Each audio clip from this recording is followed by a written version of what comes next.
I wondered if I was just wrong, an imposter, a 22-year-old kid who had no idea how things actually worked.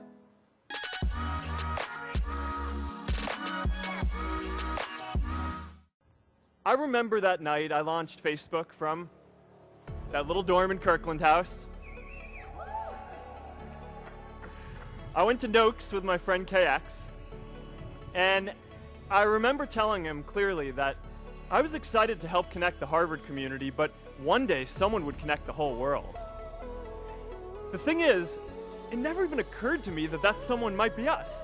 We were just college kids. We didn't know anything about that. There were all these great big technology companies with all these resources, and I just assumed one of them would do it. But this idea was so clear to us that all people want to connect.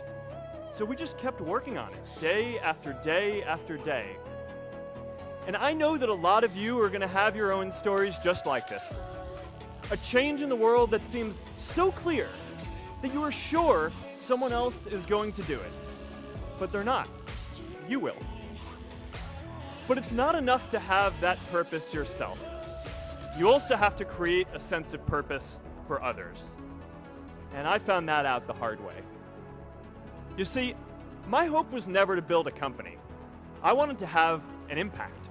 And as all these people started joining us, I just assumed that that's what they wanted to do too. So I never took the time to explain what it was that I hoped we'd build.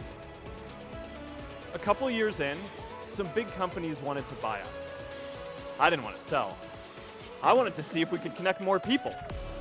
And we were building the first version of Newsfeed at the time, and I thought, if we could just launch this, it could change how we all learn about the world. Nearly everyone else wanted to sell. Without a sense of higher purpose, this was their startup dream come true, and it tore our company apart.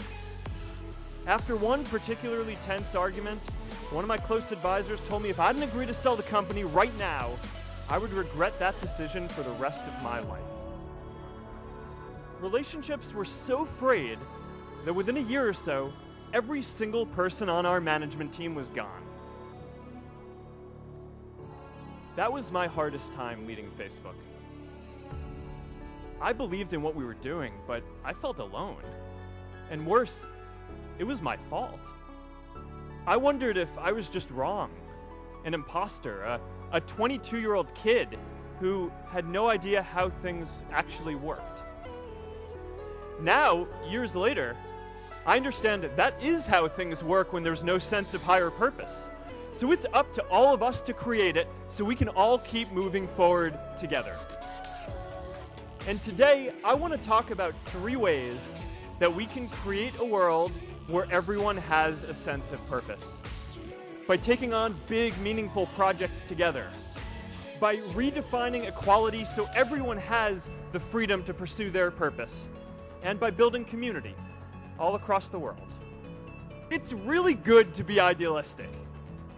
But be prepared to be misunderstood. Anyone working on a big vision is going to get called crazy, even if you end up right. Anyone taking on a complex problem is going to get blamed for not fully understanding it, even though it's impossible to know everything up front. Anyone taking initiative will always get criticized for moving too fast because there's always someone who wants to slow you down. In our society, we often don't take on big things because we're so afraid of making mistakes that we ignore all the things wrong today if we do nothing. The reality is, anything we do today is going to have some issues in the future. But that can't stop us from getting started. Facebook wasn't the first thing I built. I also built chat systems and games, study tools and music players, and I'm not alone. J.K. Rowling got rejected 12 times before she finally wrote and published Harry Potter. Even Beyoncé had to make hundreds of songs to get Halo. The greatest successes come from having the freedom to fail. I know a lot of entrepreneurs, and I don't know a single person who gave up on starting a business because they were worried they might not make enough money. But I know too many people who haven't had the chance to pursue their dreams because they didn't have a cushion to fall back on if they failed. We all know you don't get successful just by having a good idea or working hard.